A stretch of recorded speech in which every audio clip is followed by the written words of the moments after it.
I once had an argument with Salman Rushdie on Twitter.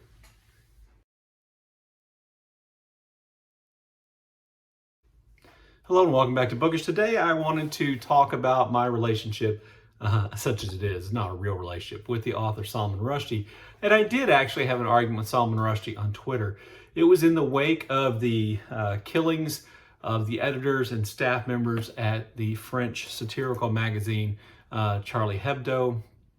And PEN America, I believe, had issued a letter condemning that and, talking about free speech. I believe there was some controversy because some authors who are a part of that organization did not choose to sign that letter. And Rushdie was on Twitter essentially calling them out for that and saying, everybody should embrace and support the idea of free speech everywhere. And, even if you didn't like the publication, even if you didn't like what they did or some of the things they've done in the past, that it was important to embrace this idea of free speech. I think my point of view was, well, people should be able to do what they want to. And I'm not sure we should be, calling out authors for refusing to sign a letter. I think my position has probably changed over time, and Rushdie was probably right. But I've been following Rushdie on Twitter for a little while because I had admired some of his work. I read The Satanic Verses. It was the first novel by Rushdie that I read, and I really liked it. I thought it was inventive and clever and brilliant in ways, and the images and the ideas, many of which I'm sure I didn't fully understand, were really great, and I just really liked it. I picked up a paperback copy of Haroun and the Sea of Stories, which is a novel he wrote essentially for his son while he was living in hiding because of the fatwa that was called against him by the Ayatollah Khomeini in Iran. And I thought, it was clever and inventive, but, not necessarily great. And then later on, I read Midnight's Children, which I did not like at all. I found it to be a slog and largely unpleasant. It is a book that I do intend here in the next year to go back and reread, probably through audiobook, to see if my opinion about it has changed at all. But at the time, I really didn't like it. And I realize that puts me out of step with, most of the world who considers that to be a brilliant novel and one of Rushdie's best. After Rushdie was attacked in August, I believe, of last year, in 2022, a lot of on BookTube chose to read Joseph Anton, his kind of autobiographical memoir kind of thing about the time he spent living in hiding. And I started reading it as well, and I got about halfway through reading it as a physical book, and then I set it aside. It's a really long book. I set it aside for a number of reasons. One, it was long, and there were all kinds of other things I wanted to read. I wasn't going to get it read in the amount of time I wanted to. And two, it had become kind of repetitive.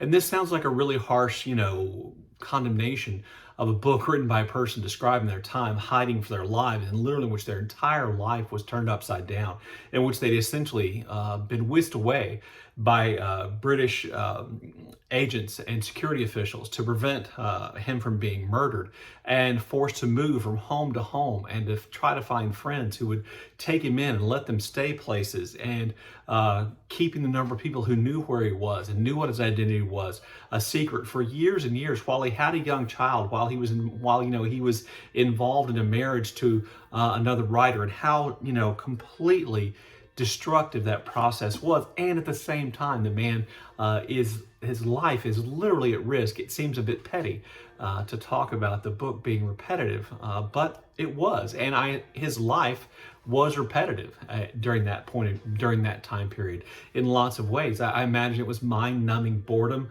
followed by periods of absolute abject terror. But I went back to it for Nonfiction November, and I was able to get an audiobook through the Libby app, and I listened to it as I was driving places, when I was flying on airplanes to go some places. I listened to it, and I finished it, and I really think it is a remarkable book. And one of the things I think is remarkable about it, and I think I mentioned this the first time when I was talking about Joseph Anton in a video, a year ago, is that Rushdie doesn't appear to have any need for you to like him.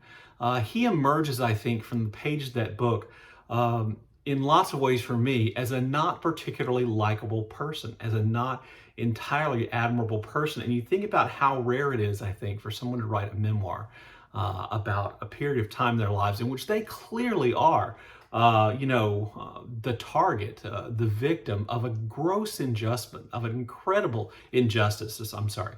And for them to include information which, to me, made him seem to be unlikable. He talks about how in Joseph Anton, he talks about how the British press oftentimes described him as being ungrateful for all the money and effort they were spending to keep him alive, that he appeared to be ungrateful.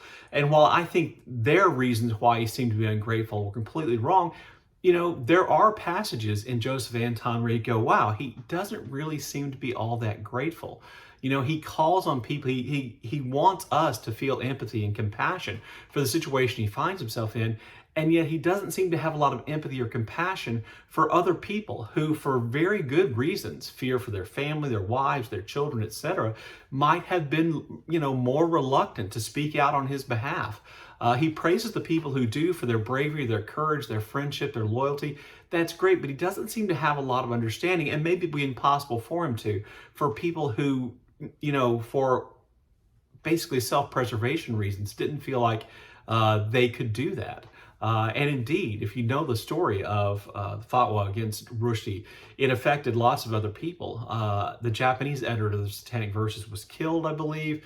Another editor, I can't remember, Spanish or Italian, another editor was severely injured. One of the publishers was shot and barely survived. There were people paying a physical price for being on Rushdie's side. And it seems while, he is, like I said, completely, praises the people who are brave enough to stick by him, he doesn't seem to have a lot of compassion for the ones who weren't. And then the last thing I'll mention is that during the course of Joseph Anton, we learn about Rushdie's kind of 3-4 marriages, serious relationships with women and writers. And in each one of those cases, he seems to want us to view these women, except for the last wife he had, I'm not sure they're still married now, these women as being somewhat irrational, as being, not really fully able to commit. And, he seems to use this as an excuse for essentially cheating on all of them. To call Mr. Rushdie a philanderer is an understatement.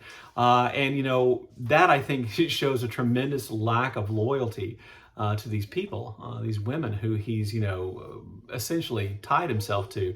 And he doesn't, and oftentimes they come off seeming really shallow, or in some cases crazy, or in some cases just, a little bit flighty.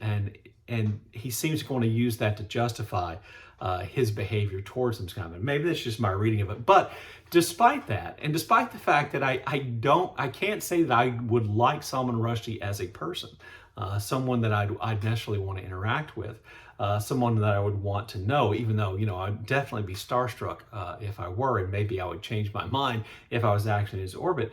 He comes out of Joseph Anton, I think, as an admirable person. And you see the reality of fighting for free speech and free expression, the freedom of writers to write. And I think if I'd read Joseph Anton before I got into the, argument with her on Twitter, which is really only like 4, maybe 6 exchanged tweets, then I probably would have had a different idea. I knew he'd been under threat of death. I knew at the time of the Charlie Hebdo thing, he had just kind of, I think, emerged to a certain extent. It was a public figure and living his life, not in hiding anymore.